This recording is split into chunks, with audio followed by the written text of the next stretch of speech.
sanduko yasimuka yakatangira kuMalawi takaiona paZambia ndaona yawambuka Zambezi nepo ya sanduko yasimuka yakatangira kuMalawi takaiona paZambia ndaona yawambuka ngapinde we ake mukomana ngapinde we ake mukomana ngapinde we ake mukomana ngapinde we ake mukomana ngapinde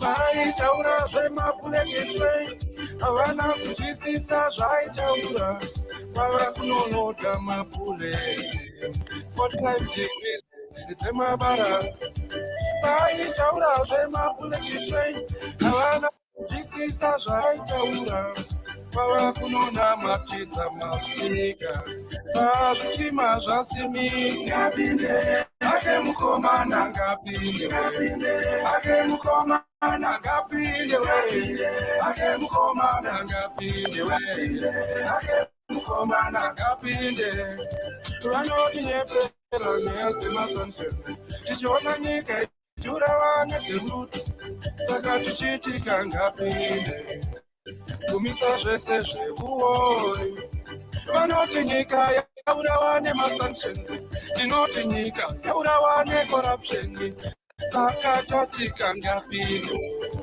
ake mukomana ngapinde ake mukomana ngapinde ake mukomana ngapinde ake mukomana ngapinde ake mukomana ngapinde.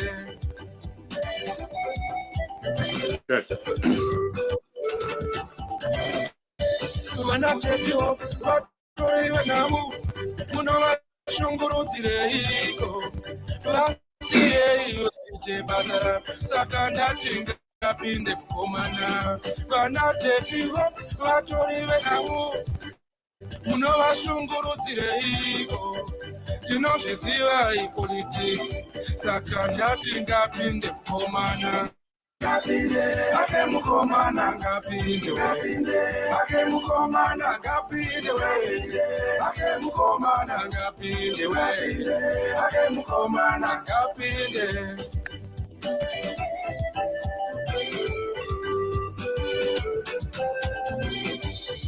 vanasikana makweta munovashungurudzireiko vasiyei vaite basa ravo. Good morning, good afternoon, Zimbabwe, and certainly good evening in Zimbabwe, because I know it's around 6 p.m. there, 6:30 p.m. To be exact. Thank you so much for joining us. We are broadcasting live from New York, the city that doesn't sleep. Thank you so much, those who are joining us from ZimEye.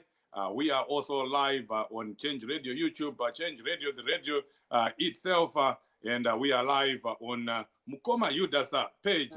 And today or tonight, depending on where you are, we are honored to have our honorable member of Parliament, Honorable Daniel Molokele, and will also be joined from Canada by Champion Maenzanise, who is also participating in this conference in New York. But first things first, let my partner in crime introduce yourself and also get an opportunity to greet you, Barbara.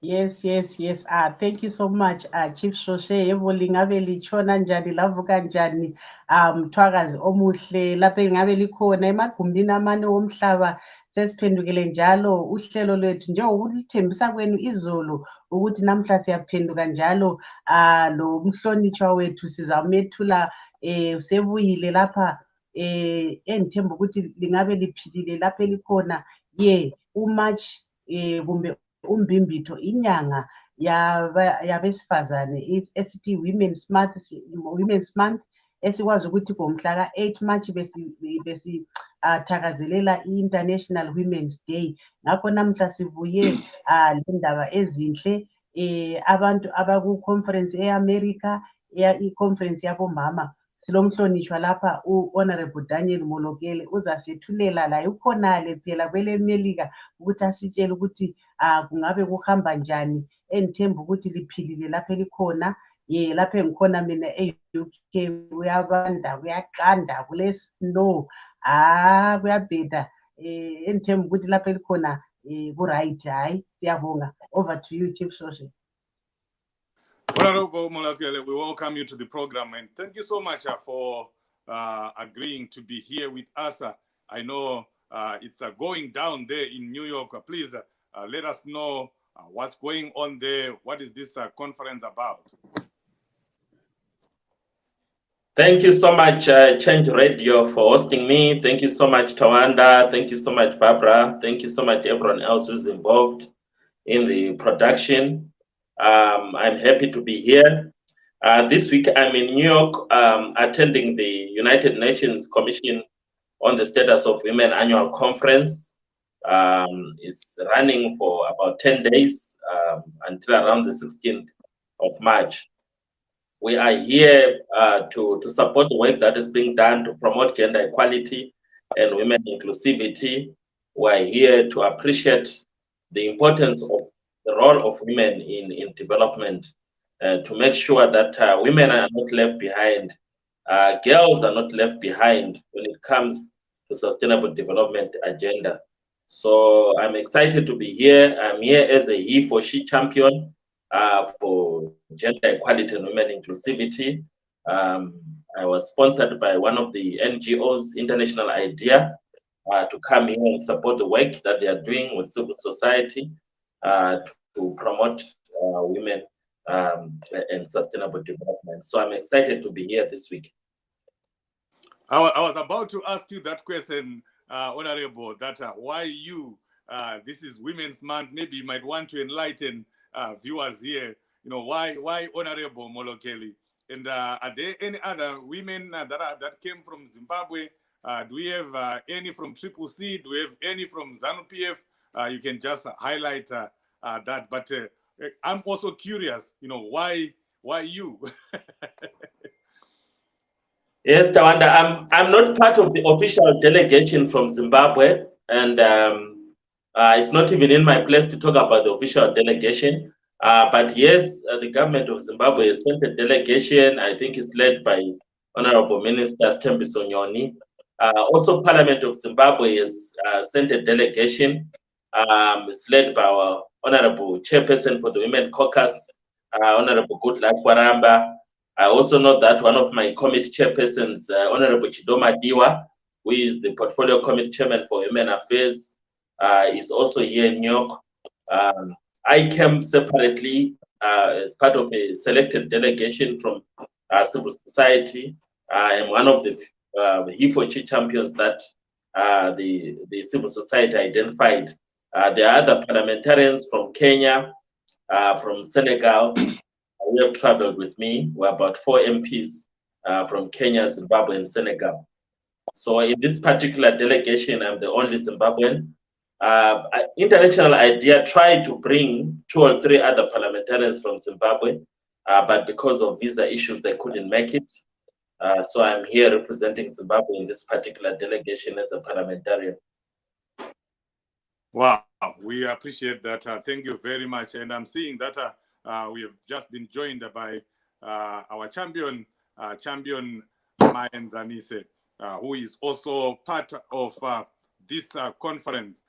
Champion Maenzanise, welcome to the program, and please take a few minutes to greet our viewers and listeners, and just let us know in what capacity you are there. Honorable Molokele is representing civic society, and what about you? Good morning, everyone. It's good morning here. My name is Lindsay Machona Maenzanise, and I'm a Zimbabwean living and working in Canada. I am attending CSW as a part of the Canadian delegation and also representing civil society. My experience in New York has been really great. I've had great conversations, great things that are happening in the world with regards to the empowerment of women and girls. Of particular interest to me was the involvement and the support of women in politics, a session on which Honorable Molokele was a panelist. And as I mentioned earlier, he was the only man on the panelist. And I really, really loved that he kept referring to himself as a he for she champion. And this is a theme that has been reiterated through the conference, that we cannot achieve gender empowerment and gender equality without the support and allyship of men. And one of the reasons that was given is that men occupy the positions of power right now. So the balance of power is shifted on the side of men right now. They make the decisions. And so anything that does not involve them is likely to be hard to achieve. So we need men like Honorable Molokele. I don't know if he is the one who said it or somebody else, regardless of who said it. That was really powerful for me, that men of quality do not fear equality. And that was really, really powerful. And I think it's a message that we need to be preaching, that, there's nothing to fear. Men have their own unique strengths. Women have our own unique strengths. And if we come together, we can create something that is better than the current model of leadership and the status quo that we have now, where women, girls, and some other groups are marginalized from politics, from economics. And so, yes, I'm really excited about the conference and what's going on. And Chief, if you have any questions, I'm here to answer any questions specifically to do with women empowerment and girls empowerment as regards to the theme of the conference, which is enhancing technological innovation and access in the digital age for the empowerment of all women and girls. But anyhow, I can also speak to the general issues affecting women and their participation in everyday society. I can see Barbara is smiling.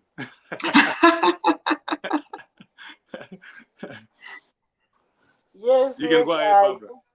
Yes, Chief, I'm smiling. Hi, Lindsay. How are you? Good to meet you, and thank you so much for representing us. It feels good, Chief, when you see Zimbabwean women wherever they are representing women.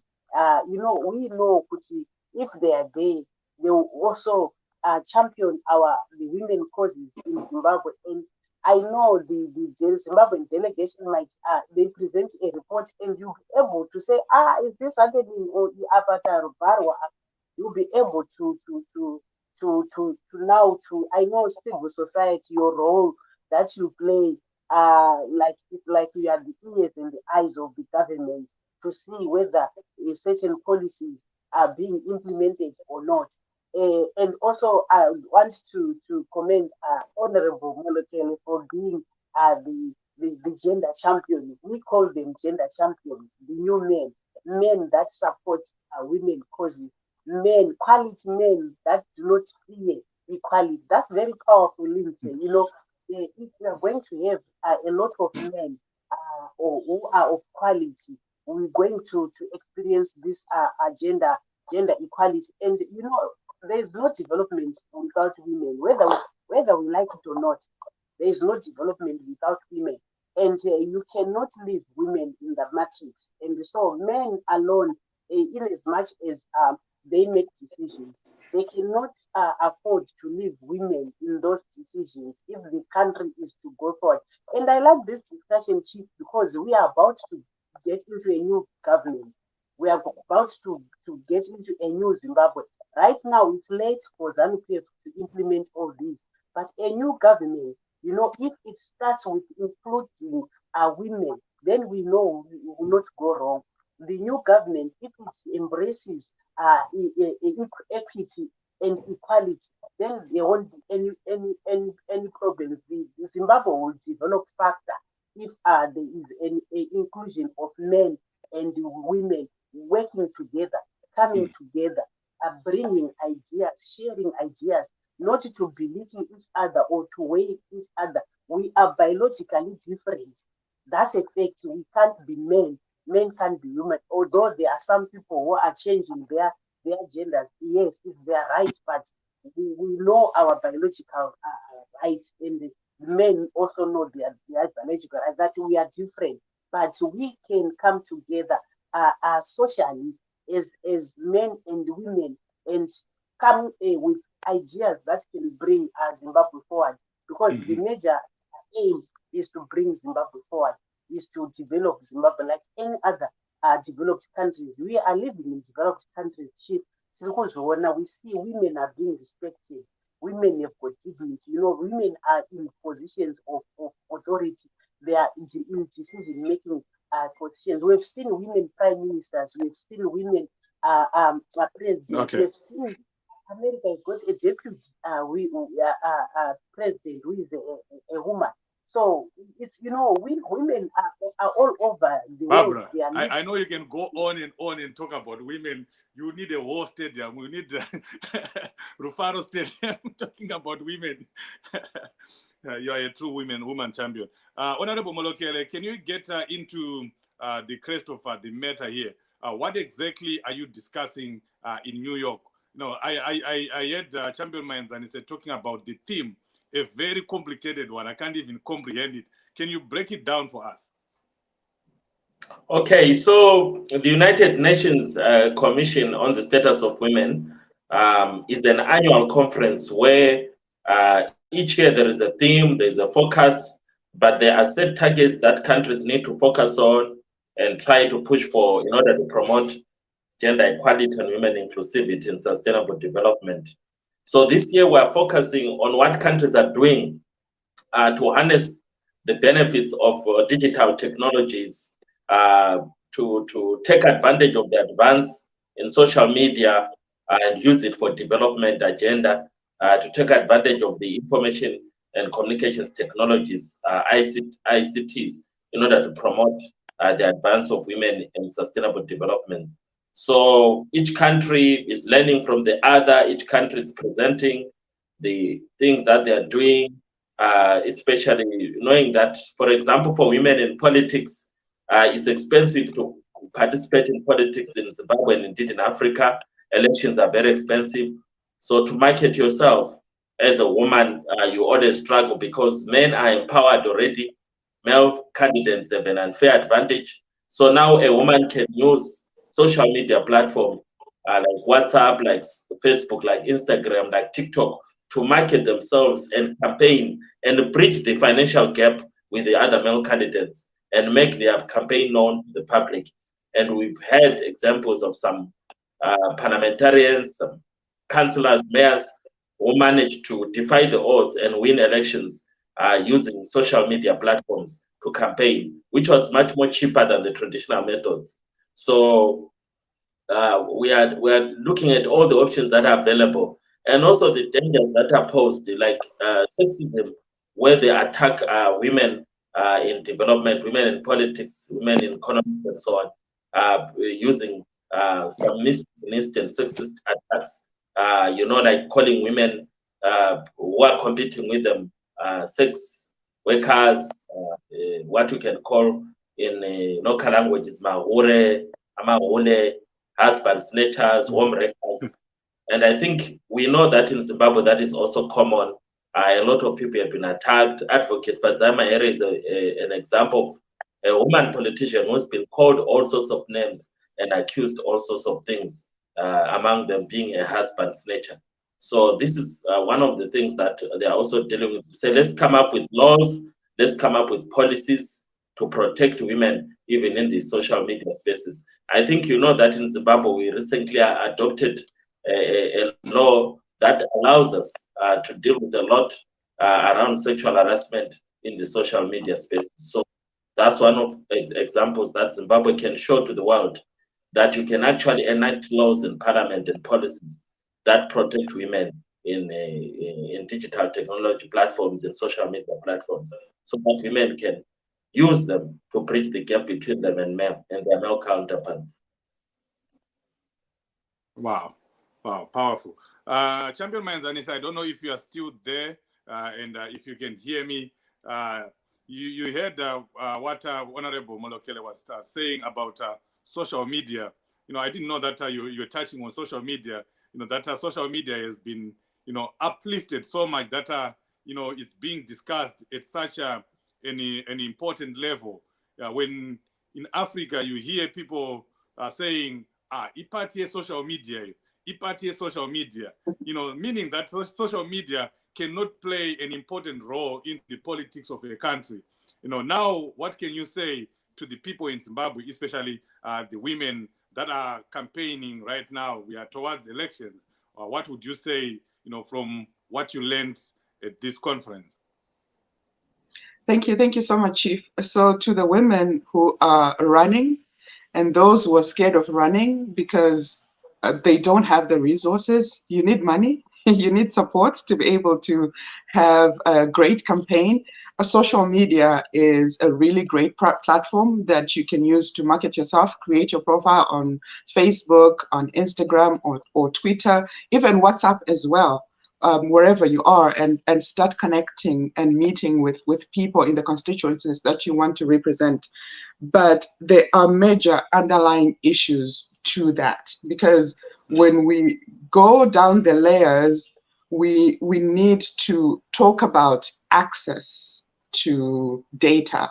We need to talk about affordability of that data. And these are the issues that are being discussed at a high level at the United Nations, because economically women are more disadvantaged than men, and therefore they're the group that may struggle to have access or even afford this data. So yes, the social media platforms are there, besides what Honorable Molokele talked about, which is the violence and sexism that can show up online and discourage women from participating in politics. There are also other issues that I'm talking about here, like being able to actually afford data. I had the pleasure of meeting with a sister from Zimbabwe who works with a civil society that's working in rural Zimbabwe with women and supporting them to get involved in politics, among other things. And one of the things that she said was, for example, when there's a drought, women want to communicate, they want to stay connected with the rest of the world, but they come to a point where they're forced to make a choice between getting food for the day or buying data. And we're saying that should never be the case. Data should be available to everybody else. And because that is where we're going economically as the whole world, if we move ahead and forget that there are other groups that still don't have access, they're being left out of participating in the economics of their nations and of the world as a whole. So those are the issues that we're talking about. Maybe on the telecommunications side, we need frameworks and policies that make data affordable to everybody, so that the women and girls that are and some men and boys, it's not that men and boys can afford, but the point here is, when we're able to solve a problem for a marginalized group, we've solved it for everybody. So if we solve this issue for women, we've solved it for everybody, basically. So that's how I would challenge some men and some women who are scared or who don't feel that equality should be a thing, is that start looking at women's rights as human rights, and that you would also benefit from the empowerment of women and girls. And when we have achieved gender equality, there is so much to be benefited by supporting the marginalized groups in our community so that they can fully participate in our politics, in our socio-economic lives as well. So that is my message, one, for the women who are interested in politics. Start using social media as much as you can, but also let's continue having the conversation about how we can make technology and data affordable to those who may have challenge accessing it and affording it as well. Wow, powerful. If we tell you that Triple C does have talent, I think you are seeing it for yourself there. And Champion Maenzanise happens to be our interim communications secretary here in North America province. So you can see that President Chamisa is supported and surrounded by smart people, smart women. Honorable Molokele, would you want to chime in on that issue? Triple C party on social media, but then other countries are actually highlighting the importance of social media. Yes, Tawanda, thank you so much. I think those who attack Triple C as paper media obviously do not understand how important digital technologies are to development today. The world has moved on, the world has shifted. We know that in Zambia, across the river, we had President HH. He did well in his campaign using social media, and a lot of young people, he managed to attract them, and the voter turnout increased by almost 1 million votes, and that allowed him to take the lead after losing out in 2016. So we cannot wish away the social media, we cannot wish away ICT or digital technologies. It's a big mistake. It is now an integral part of sustainable development. And Zimbabwe has to follow the rest of the global trends. Like it has been highlighted earlier on, it's important also for Zimbabwe to catch up. We know that in Zimbabwe we've got issues around the price of data. It's a fight that this 9th Parliament has been fighting, especially through the relevant portfolio committee, which includes the former chairperson who has recalled, Honorable Charlton Wende. The portfolio committee on ICT, they've been fighting the last 3-4 years to make sure that there be a shift in terms of price of data so that it's accessible and affordable. But also in terms of technology infrastructure, Zimbabwe is not doing well. A lot of people complain about the quality of network, the quality of the coverage, and we know that there is still a lot that needs to be done, especially for those living in rural communities in remote parts of Zimbabwe. They are being excluded from the digital era, and it's important for Zimbabwe to prioritize the installation of infrastructure to improve network coverage and also to bring the highest level of technology which comes through fiber and so on. I know that Elon Musk and others are rolling out a program across Africa that is going also to help access to the internet in a very cheap and affordable way, quality access to internet. So Zimbabwe needs to play catch up, and we also need to make sure that rural communities don't continue to be excluded. But I think in the urban areas, we have done well, especially among the young people. So that is one key area that every serious development agenda person should invest in, especially those who are in politics. You cannot ignore the social media. You have to go to TikTok, you have to go to Instagram, you have to go to WhatsApp, you have to go to Facebook.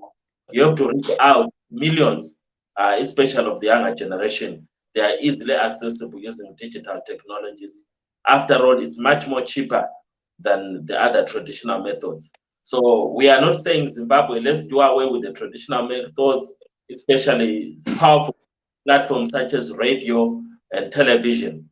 But we are also saying that we must embrace the new technologies and use them together with the old reliable platforms such as radio and television, such as newspapers. We all know that newspapers are dying, the printed newspapers, they're becoming obsolete.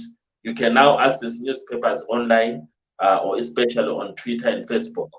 So it's important for us to embrace the new technologies, to have live sessions, to have Twitter spaces, and reach out to a broader audience using Twitter, using Facebook, using WhatsApp, to have WhatsApp live sessions. So I think the CCC should actually increase its ability to harness social media platforms. It should increase its ability to harness digital technologies. If those who are accusing us of being a social media party can continue to shout, we will take advantage of that and explore the opportunity to reach out, especially to the millions of young Zimbabweans, because Zimbabwe is a very youthful country, and most of its young people are not registered voters, are not active politically, so we can reach out to them using social media. Chief, could I also add to what Honorable Molokele has just said, Please. that as much as we have technology, the challenge still remains in that it will not save us, because it was not created for for achieving gender equality or for women empowerment. It's strictly an economic tool. It's a tool for economics. So if we want to harness the power of social media and other technology to achieve gender equality and women empowerment, we have to be strategic about how we do that. And one of the ways is that we see on social media, especially as it relates to women in politics, being called names. This is coming from the attitudes and the social norms and values that people already have about women before they even come online. And so part of the solution needs to have a part of transforming mindsets of our societies about how they view women. And the media itself has a role to play in this. How do men view women? How do parents, as we're raising our children, view the girl and the boy child? I think our sister in New York, she was the moderator, I don't remember her name, but she had given an example where how differently boys and girls are socialized. For example, after school, a girl would be told to go and fetch firewood and then come home, and she's taught how to cook and how to wash so that she can be a good wife to her husband. But the boy can actually go to the river and swim and climb the mountain and explore. And so just how we are raising our children actually sets them up for certain roles. And therefore, the boys start viewing the girls as potential wives who should stay at home and do the domestic duties. And for the women, we start seeing men as the ones that should lead, that should go out there and be involved in politics and in different things. So the root cause of all of this are the attitudes and social norms and values that we have in all our different societies that perpetuate this idea that there are certain roles for girls and there are certain roles for boys, which then play out into adulthood as well. So I just wanted to add that point as another layer of discussion so that we understand that these issues run deep. There are the surface level issues or where these issues play out, but what is the real issue is that there are harmful attitudes about women that are rooted in patriarchy, and not just in Africa. I know Zimbabwe is highly patriarchal, and I've experienced it as a girl and as a woman as well. But even here in North America as well, it's a challenge. And especially for Black women like myself, we're not only dealing with the gender issue, but we also bring race into it. I didn't have a race issue when I was in Zimbabwe because everybody looked like me. But now being in North America, I can see that women is not a homogeneous group. When we talk about statistics about the gender wage gap, they are using statistics that relate to white women and ignore that Black women actually earn much, much less than white women. So we cannot say that we are solving the gender wage gap, for example, using the statistics that relate to white women, because then we're leaving Black women behind, we're leaving Indigenous women behind, we're leaving other women from marginalized groups behind. So to reiterate my point that it's important that we solve the issues for underrepresented and marginalized groups, then we solve the issues. But is this conference providing solutions to all those issues you're highlighting? Yes, absolutely. Civil society is very powerful, has a huge presence at the UN, and they're the guys on the ground. They do the work. They meet with people, they understand the issues, and they implement the programs and evaluate them and see what's working and what's not. So yes, they provide the solutions. There are so many solutions that are being proffered to deal with these gaps between men and women. But the challenge has always been that progress is slow. For example, now the UN is saying it's going to take us 286 years to achieve gender equality. Part of it because of the regression that happened because of COVID-19.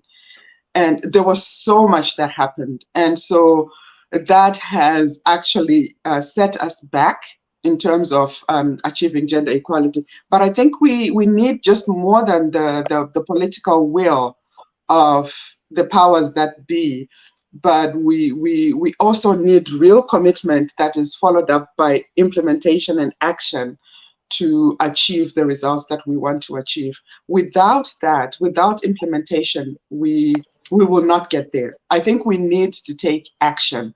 We've been talking for many years, and so people have gotten used to paying lip service to things. Yes, we'll do that. We hear you, we understand you, this is what we need to do, but there is no real follow-up in terms of programs, in terms of policies, in terms of legal frameworks that actually support the ideas that are put forward. So that's a challenge. It's always been a challenge, not just with gender issues, but everywhere else. People just talk and really don't put the ideas into action. So that's a challenge.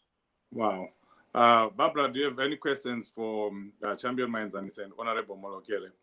While you're coming on, Ruth Jungu is saying 5 types of inequality: gender, racial, disability, geographical, and age inequalities.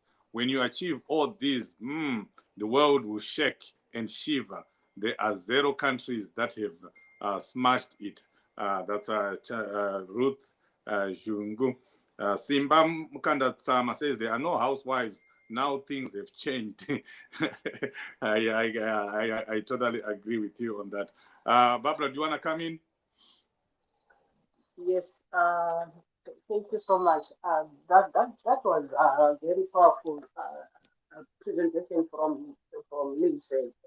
Now that all has been said, she's because I want to run away from this program and do something else. I just wanted to ask Honorable Molokele to say, in Zimbabwe, we know there are problems where most men do not subscribe to this gender equality notion. They say you want to be given positions on the silver platter. This quota system, the women quota systems, these they don't think it should be there. They are saying women should compete with men, but knowing that the ground is not level, what do you say? What do you have to say, Honorable Molokele, now that we are approaching this candidate selection issue? Are the men now understanding this issue of gender equality? Are they embracing equity? Because I like part of the campaign theme this year when he's talking about gender equity, embracing equity, not equality. Because if we continue talking about equality, yes, we can be equal, but is the ground level for equity or for equality to be there, to be sustained? Thank you. You're a bit low in terms of volume, but I got some. I think you're on mute. Gender equality. Yeah, those terms are used interchangeably. It's a question of semantics. In the civil society and development spectrum, when we're talking about gender equality, we actually include gender equity. But when you are very strict in terms of semantics, gender equity is much more advanced than gender equality, because what gender equity means, it manifestly and inherently says that there are those who are behind and there are those who are ahead. So let's do everything to make sure that those who are behind get preferential support so that they can get to the stage where they are equal with those who are ahead. Which then means that you have to be very intentional in your approach, which has not really happened in most countries such as Zimbabwe. You can see that in Zimbabwe, while we continue to fight for gender equality, we see it as a process, unlike being radical enough to say, what can we do specifically to make sure that immediately women measure up to where men are today? So you will see, for example, in the Parliament of Zimbabwe, the National Assembly, with 210 constituencies, less than 40 of those are having women, and 40 I think is a high number. I think it's less than 30 of those 210 constituencies having women MPs. So you would want to say that, unlike what happened in the Senate, where we have a zebra system, where automatically they have a list and the first person on the list is a woman. So in terms of achieving gender equality to the Senate, we are already somewhere. But with the National Assembly, it's a different ball game. In fact, since 2013, the number of women parliamentarians who are elected at constituency level has been reducing with every election. So this 2013 had a higher number than 2018. So unless the political parties go out of their way, we will see a further reduction of elected women parliamentarians in Zimbabwe, which means we are not actually making progress. We are actually going backward. And this is the back-ended impact of the clause that we introduced in 2013 that talks about 6 women parliamentarians per province on proportional representation. So we've got 60 extra MPs who are female on PR, but that is then affected the candidate levels. Most of the women who could have contested to be parliamentarians at constituency level are now at PR level. So political parties need to come up with ways to respect the constitutional aspiration of 50%. And judging by what is happening at the moment, both with the ZANU-PF, with the CCC, MDC-T, there is no clear plan at the moment to protect women, to affirm women, to make sure that they have more sort of support structures, support of policies and so on, to ensure that we have an equal representation in the aftermath of the elections. So as Zimbabwe, we still have a long way to go in terms of taking the bull by its horns. I can confirm that Zimbabwe is one of the most patriarchal countries in the world today. And unless and until there be increased efforts, especially in terms of compulsory legislation, nothing will happen. We'll continue with this slow progress that we're experiencing today in Zimbabwe. Women continue to be excluded. Women continue to be marginalized. A few women are able to make it, but the truth is that less and less are able to keep up the pace, because there is competition out there, and it's a survival of the fittest. And because of the historical marginalization of women, economically, socially, because of the social roles that they play in terms of domestic chores, they've been excluded in the economic empowerment mantra. So the power matrix are heavily in favor of men. So even if you go to the captains of industry of Zimbabwe today, just to do a gender survey, just check who are those who are in board of companies in Zimbabwe. Check the number of CEOs and check how many of them are women. Check how many are female. You'll be shocked at how low the numbers are in Zimbabwe. I hope I answered Barbara, but if I didn't, Barbara, can you do a follow-up question? But your volume was a bit.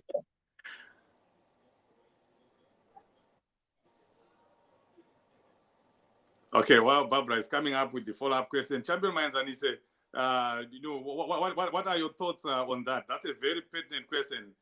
Do you think women should be given preferential treatment when it comes to parliamentary positions, councillor positions, with regards to Zimbabwe?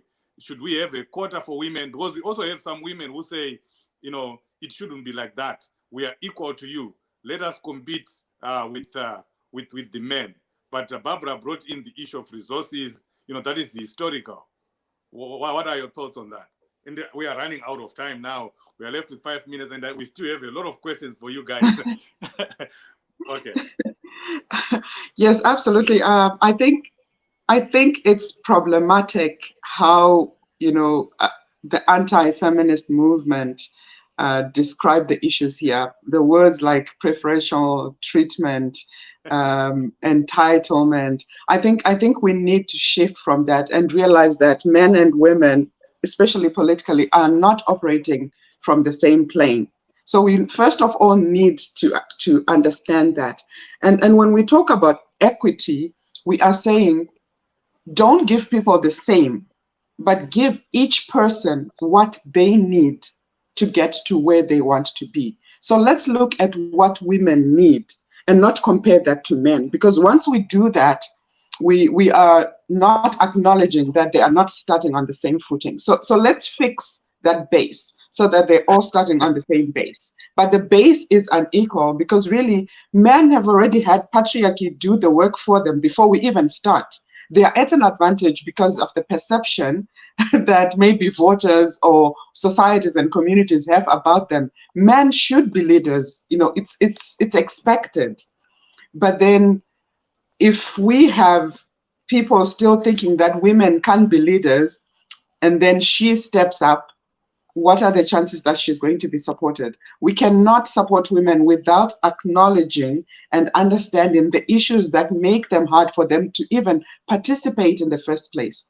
Honestly, fear, I'm thinking of being heavily involved in politics, but one of the things that I fear is the backlash, is the name calling, the names that I'm going to be that people are going to start calling me because I get involved in politics. And that just comes from the attitudes that society has about women. That may not happen to a man. So if we don't acknowledge that, then we are not going to achieve what we want to achieve. So let's fix the base because it's unequal, basically. Wow, powerful. Barbara, I'm sure you like what Champion Maenzanise just said. Yes, let me show my face so that you can see that I'm serious. I was beginning to wonder. So that you can see that I'm serious. Yes, I do agree with what Lindsay is saying, and that's why I'd asked the Honorable Molokele to say, does he see gender equity being implemented or being achieved during this candidate selection, where women already they are being sidelined, and the community is patriarchal, like Lindsay is saying, and the candidates are going to be selected by citizens. And these citizens are the same citizens who are saying we cannot be led by Mainingi because she's not married. We cannot be led by Mainingi because he's a ure. And most of these terms, they are coming from men. Most men are the ones that champion these terms, and then they push other women to fight, to be on the forefront, because men don't want to be seen on the forefront. And I'm talking this from experience. I experienced this when I was in Zimbabwe 2018.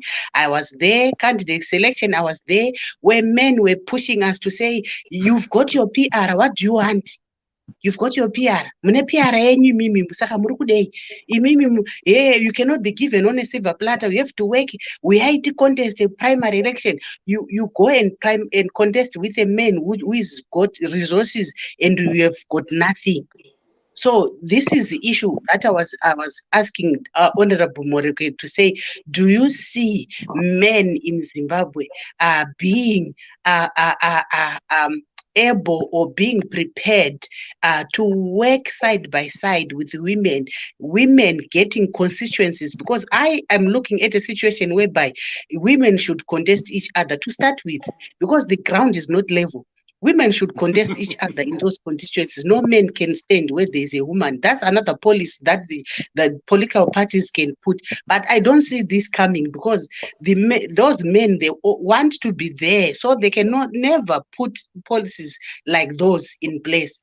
So that's why I was asking Honorable Molokele, I think you can go in. Please let us know exactly what you think and what you think should happen in Zimbabwe. I was very clear that we must scrape away the first past the post system, because we already know that with the upper house, with the Senate, they are using proportional representation system. So they've been able to use what we call the zebra system since 2013, where each party has a list before the elections.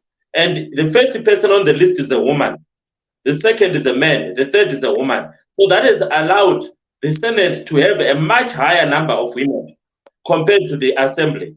And I've also explained what Barbara has just reiterated, that the introduction of the special quota system for PR is actually meant more harm than good, because men are saying, you have those 60 extra seats, can you concentrate there and leave the 210? And at the end of the day, the number of female parliamentarians in 2008 in Zimbabwe are higher than in 2013. Then in 2013, they are higher than in 2018.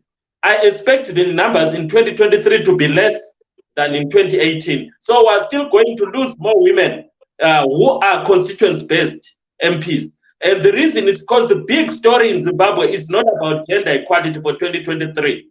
It's about Mkomana Kutingapinde. So you will not put a woman just because you want to promote gender equality. You will put a candidate that you think is strong. And with political parties such as CCC that do not have a financial resource base that is clear, obviously it will be a disadvantage to put a woman who is already crying that I don't have capacity. You will make him come and Agutasa Pindem State House. So at the end of the day, the overriding factor will be to make sure that as many candidates as possible have capacity to dislodge ZANU-PF. The CCC is looking for 2/3 majority. So it means that the gender equality agenda is going to be forgotten. But equally with the ZANU-PF, they are not worried about promoting gender equality in 2023. They are worried about making sure that it did until 2030. Arambe Achirgu State House. So whether they are women politicians who are going to be MPs for constituencies or not is a secondary consideration. The big story is that Mkoma and Ngasa in the State House is until 2030 and Ngaripo.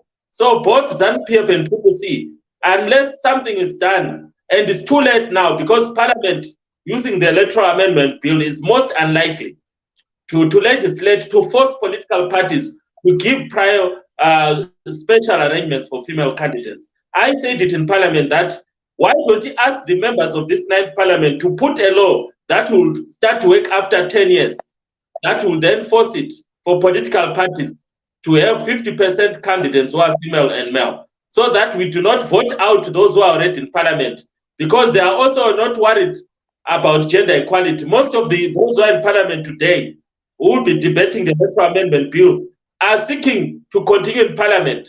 Most of the CCC MPs are not going to say they are going to step down.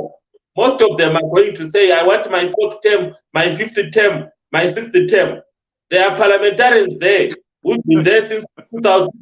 And if we talk of gender equality, they will close their ears. They are busy campaigning already. So it's too late. So we're going to, I'm not a prophet. I'm just using the obvious trend. We're going to see a further reduction of women parliamentarians who are constituents based in Zimbabwe. So the constituent system is actually against gender equality, especially when you compare what is happening in the Senate, where they are using proportional representation. So we need to scrap the first past the post system. We need to have proportional representation, just like in South Africa. And a lot of Zimbabweans don't understand that individual MPs do not have a say in the first place because of a strong caucus system. So we're already using the proportional representation system unconsciously. We saw it in 2020 when the recall started, that individual MPs were no longer that important. It was about towing the party line. If you don't tow the party line, you are recalled. So individuals don't matter in Zimbabwe. What matters most is the political party position. So at the end of the day, Zimbabwe must just accept it, that using the current system of first past the post will continue to fail to increase the number of women MPs who are constituents-based. In fact, it will continue to reduce. It's the same with the local government. It's the same with councils. Wange Central currently has 17 councillors.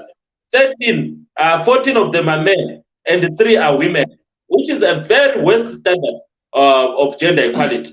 And using the current system, I don't think men are willing to volunteer 7 positions, 7 wards, and say, women want you to catch up with us. It's not going to happen this year, maybe in another lifetime. So Zimbabwe is going to do badly again in 2023 in terms of affirming elected women representatives, both in parliament and in local government. We have one of the worst number of female councillors in Africa in Zimbabwe today, and that record is going to get worse. The only difference is that we change the constitution to say that we'll have a 30% quota system, which is also bad news for gender equality in Zimbabwe for local government, because in 10, 20 years, we will have fewer women councillors who are elected at that level. They will say, go to Bakosi, just like that. It's just like they are doing at the National Assembly. Okay, there's no time, Tawanda. Let me stop. I'm getting excited. Wow. We actually have to do another program for this because there are questions that are coming even from the comment section here.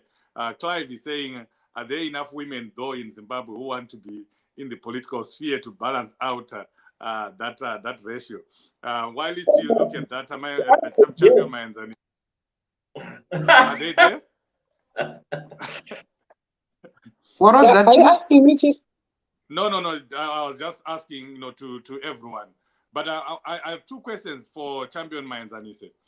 First, I know you are a communications practitioner, and I also want you to use your experience at New York to advise President Chamisa and Triple C, maybe also Emerson Mnangagwa, speak to them in as far as women candidates are concerned. What can they do? What should they do to ensure that we have 50-50, because that is what is in our constitution. It should be 50-50. So I want you to try and speak to them right now. What should they do to achieve? Maybe, Chief, before Champion Maenzanise comes in, I don't want to disturb the advice. I think if we give the advice, because advice. So I just want to go to respond on that one. The comment here, is it Tinashe? I can't see properly. Yes. Yes, to say, are there any women? You see, this is the problem with most of this the perception that is there. This is what Mugabe said when he put 4 ministers out of I don't know how many ministers, 21 or 23. He said, this is an insult to say, are there women? And yet it's 52% of women in the political parties. The majority of the supporters are women, and we see that every rally, every meeting, women will be more than men. And then someone asked, what kind of a question is that? Are they not women? There are a lot of capable women that are there, that we see in those rallies, that will be sitting on the floor, and that will be singing, that will be praying, that will be dancing. There are a lot of capable women in there. It's that they are not given opportunities to lead.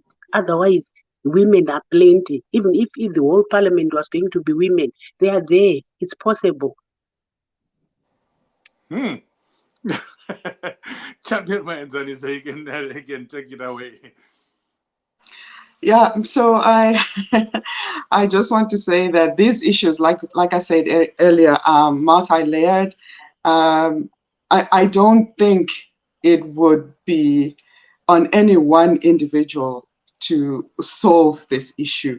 But if both leaders have some influence in their capacity as the leaders of their political parties, is to actually implement the policies that are written down to support the quota system, for example. We sometimes we put these legal frameworks and policies in place, and then nobody ever implements them because there is no accountability for implementing them or not. But we actually need to hold each other accountable to the decisions that we make, to the commitments that we make for ourselves. So in addition to adding more legal frameworks and policies, let's make sure that what is already there is being implemented, and people actually, and parliamentarians, for example, and the voters themselves are actually holding their leaders accountable to implementing those. Let's keep asking questions. Let's keep putting pressure on our leaders to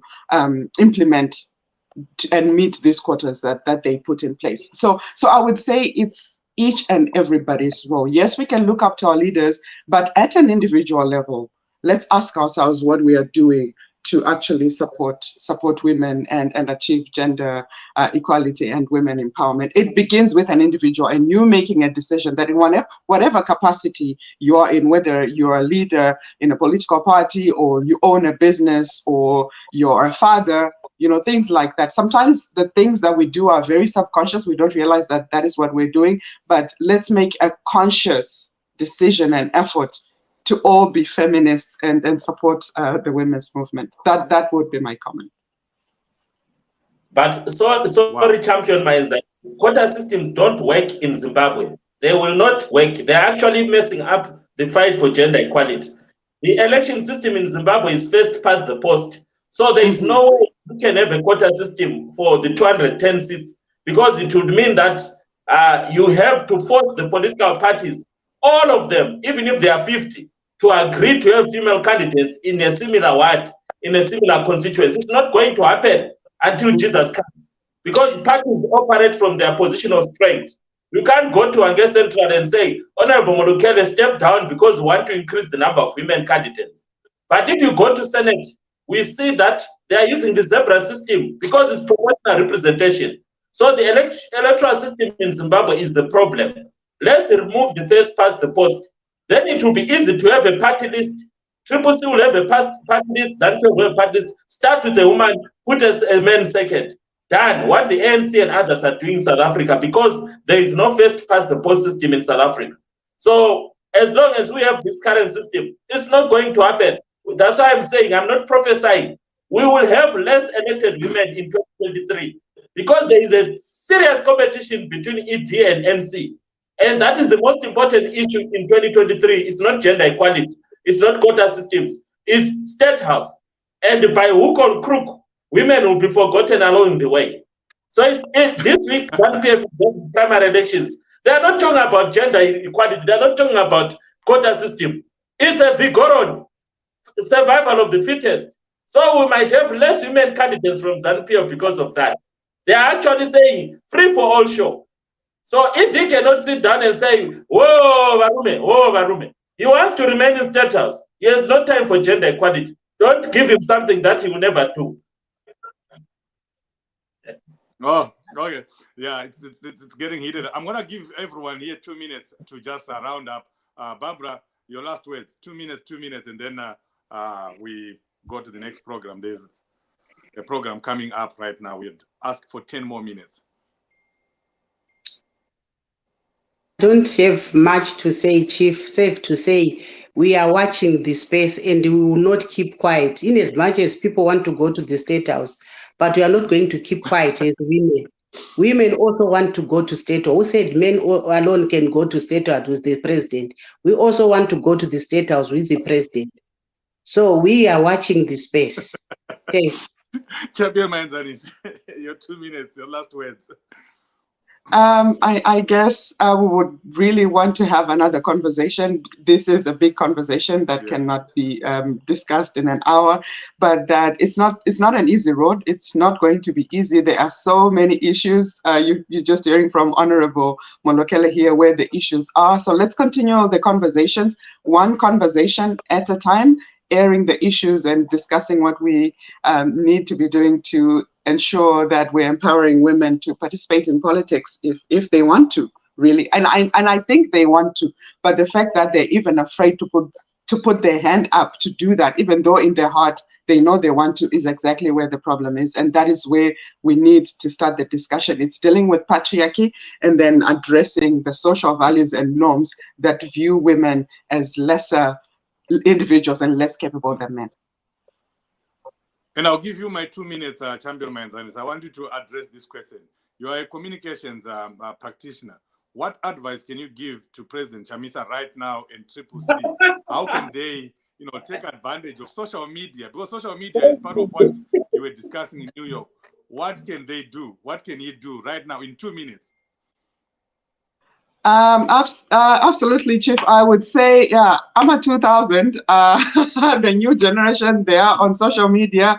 They're using technology a lot. So continue to connect with them, use the platforms that are available, create a really strong communications plan to engage them on the issues that are important to them. And I can tell you that youth participation is going to be the game changer, even here in North America, and we'll probably see the same in Africa and in Zimbabwe as well. So there is untapped potential in the younger generation that are coming up and are potential voters. So we need to be engaging them as much as we are engaging everybody else or other demographics, but there is a lot of latent potential that is in the youth. So I would say let's connect with them, because then they are the ones that actually influence on a Gogo. You know, if Gogo cannot use WhatsApp or Facebook, you know, Zukuru, can you help me out? So yes, they are able to bring the change that we want in Zimbabwe. So engage the youth and bring them on the table as well to hear the ideas.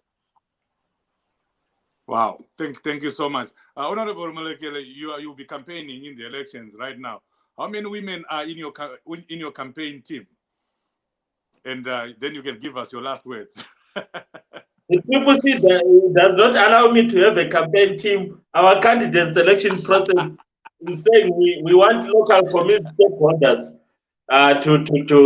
to come out. So I'm not allowed to have a campaign team. So I don't know whether those local community stakeholders will produce female candidates. The chances are very, very low in my understanding.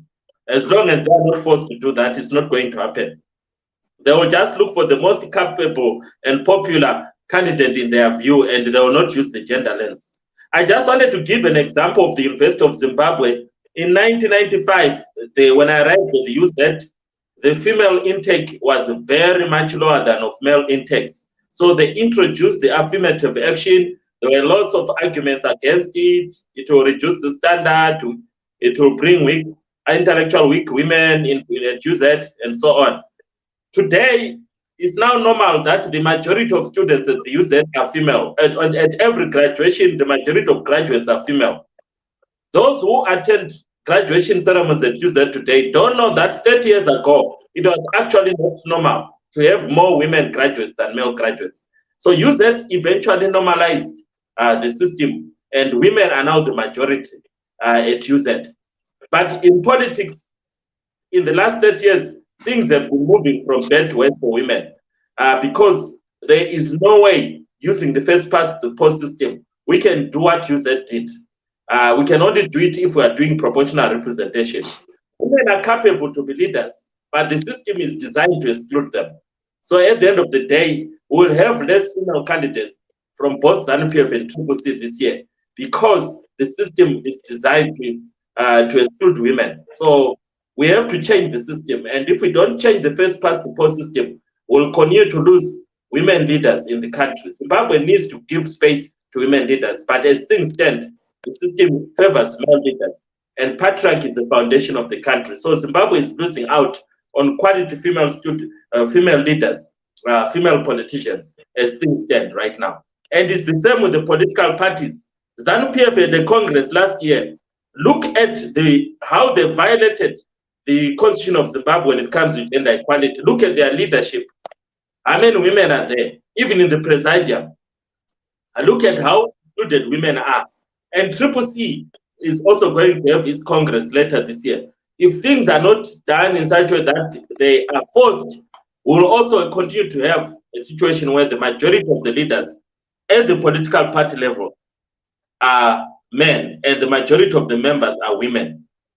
The average voter in Zimbabwe today is an adolescent girl, an 18-year-old, 19-year-old girl. The average elected representative is a man who is above 50 years. So that is a problem. The average voter is 18, 19-year-old female. The average elected person is 50 as men. Something is wrong with the system. Yes, indeed, something is wrong, and we need to fix that. Thank you so much, Honorable Molokele. Thank you so much, Champion Maenzanise, Champion Barbara, and behind the scenes, Leo. Thank you for everything. Our viewers and listeners on Zimai, on Change Radio, YouTube, Change Radio, the radio itself, and Change Radio Facebook. Thank you for being here. We appreciate you. But yes, as agreed here, we are going to have round 2 of this discussion because right now we are moving on to another program, another special program by Change Radio, Voter Registration Watch. Thank you so much, everyone. God bless you. Until we meet again in other programs. Thank you. Okay, bye-bye.